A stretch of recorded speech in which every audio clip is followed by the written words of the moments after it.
আশা করি সবাই খুব ভালো আছো, আর আমিও খুব ভালো আছি। এখানে দেখো এখানে মা এতদিন পর এসেছে, তাও মাকে দিয়ে কাজ করাচ্ছিলাম। মাকে বললাম যে কচুরির মশলাটা একটু বেটে আর কচুরির পুরগুলো করে দাও। তো এখানে জলখাবার বেলায় আজকে কচুরি আর আলুর দম হচ্ছে। তারপর দুপুরবেলায় আজকে মেনুতে আমার বোনটার জন্য একটু মটন কষা করে দিচ্ছিলাম, যেহেতু ও বায়না করেছে যে আমাকে রান্না করে দিয়ে পাঠাতে, তার জন্য হয়ে যাবে। তো এখানে মাংসটা হচ্ছে কষা, এটা কষা করবো। আর মা ওখানে চাপিয়েছে মাংস, আমার একটু আলু দিয়ে ঝোল টাইপের হবে। আর মা ওখানে রান্না করছে, রান্না হচ্ছে না হচ্ছে সমস্ত কিছুটা বলবো। তো রান্নাবান্নার পর ওদেরকে দুপুরবেলা খাবারটা আগে দিয়ে দিলাম। দুই বাপি আর মেয়েটা বসেছিল খেতে। আর এখানে দেখো এই পার্সেলটা আজকে আসার কথা ছিল না, তবুও দেখছি পার্সেলটা এসে গেছে। আর মেয়ের তো বায়না যে মা আজকে আমি ওপেনিং করি, দাদুকে আর দিদানকে দেখাতে পারবো। তো অনেক কষ্ট করে, অনেক বায়না সৃষ্ট করে মা বাবার কাছে আমাকে বকুনি খাইয়ে ও অবশেষে খুলতে বসেছে এই পার্সেলটা। তো দেখা যাক পার্সেলটায় কী আছে। দেখো, আর এত টেপ দিয়ে জড়ানো আছে যে পার্সেলটা খোলাই যাচ্ছিল না।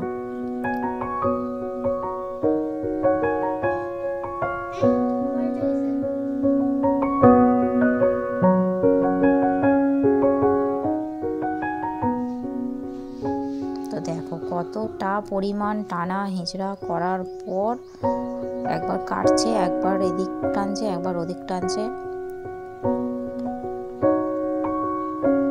এই হচ্ছে সেইটা। এটা হলো একটা রিং লাইট, কেননা আমার ভিডিও করার জন্য এই রিং লাইটটার একটু প্রয়োজন ছিল, তো এটাই অর্ডার দেওয়া হয়েছিল। ফেরার পালা, আর টিকিট কেটে নিয়েছি। টিকিট কেটে ওদেরকে ট্রেনে তুলে দেবো, তুলে দিয়ে আমি চলে যাবো বাড়ি। যেহেতু আমাদের রাস্তা থেকে প্ল্যাটফর্মটা অনেকটা ভিতরে, আর প্ল্যাটফর্মের একদম শেষ মাথায় টিকিট কাউন্টার, সেই জন্য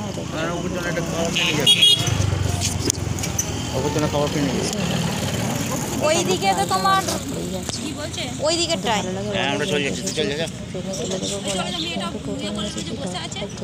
যাও তোমরা,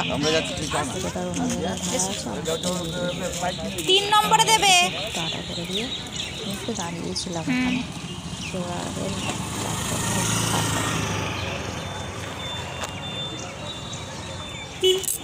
বারবার কিছু কিছু ওগুলো তাকানো যাচ্ছে। এক ক্লাস মন খারাপ নিয়ে হয়তো ওরাও বাড়ি যাচ্ছে, আর আমারও মা বাবা যখন আসে টিকিটটা কেটে দিলাম, ওরা চলে গেছে। আর আমি তো টোটোয় এসেছি, তো আসি না, বেশিক্ষণ দাঁড়াবে না, সেই হিসাবে আমি 4 বছর পর, মা 3 বছর পর এলো। ওদের এতটাই কাজের চাপ যে ওরা বাড়িতে আসতে পর্যন্ত পারে না। বাড়িতে আসতে না বলে বাবা করেছিল, একটা কারণে আসা ছোটো মতো করে কিনে নিয়েছে। আর দিয়ে চলে এলাম খারাপ নিয়ে বাড়ি ফিরে এলাম, এক রাস মন খারাপ নিয়ে।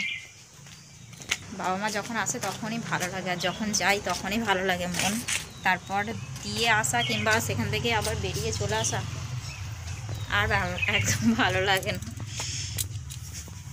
তবে ভীষণ খুশি হয়েছি এইটার জন্য যে আমার বাবা মা এত বছর পর আমার বাড়িতে এলো। ওদের এতটাই কাজের চাপ যে ওরা আমার বাড়িতে আসতে পর্যন্ত পারে না। জমজমাটি ছিল ঠিক ততটাই ফাঁকা লাগছে দেখো। আর এই রিং লাইটটা, এটা অর্ডার দিয়েছিলাম, আজ আসার কথা ছিল না, বাট আজ এসে গেছে। তো এটা সেট করতে করতে সারা দুপুরটা চলে গেছে। কেমন হয়েছে তোমরা একটু জানিও। এখানে আমি আমার কাজ গোছাচ্ছি, তারপর আমার মেজোজা এসেছে আমার সঙ্গে কথা বলার জন্য, আর দেখতে এসেছে যে আমার কাজগুলো গোছানো হলো কিনা। সকাল থেকে যেহেতু এটা ওটা করার জন্য একটা কাজও গোছানো হয়নি, তাই এই কাজগুলো তো আগে গুছিয়ে টুছিয়ে নিই। আর কি বলো তো, ঘর তো যদি না পরিষ্কার পরিচ্ছন্ন থাকে কোনো কিছুই ভালো লাগে না। যতই তোমার মনে হোক যে এটা ওটা করবো, কি কেউ আসুক কি না আসুক, কেউ চলে গেল কি মন খারাপ, তো ঘর তো যদি না পরিষ্কার থাকে আরও যেন বেশি মন খারাপ লাগে। তাই আমি কী করলাম, এসে আগে যে ঘরগুলো গুছিয়ে নিই, জামা কাপড়গুলো ছিল সেগুলোও গুছিয়ে নিই।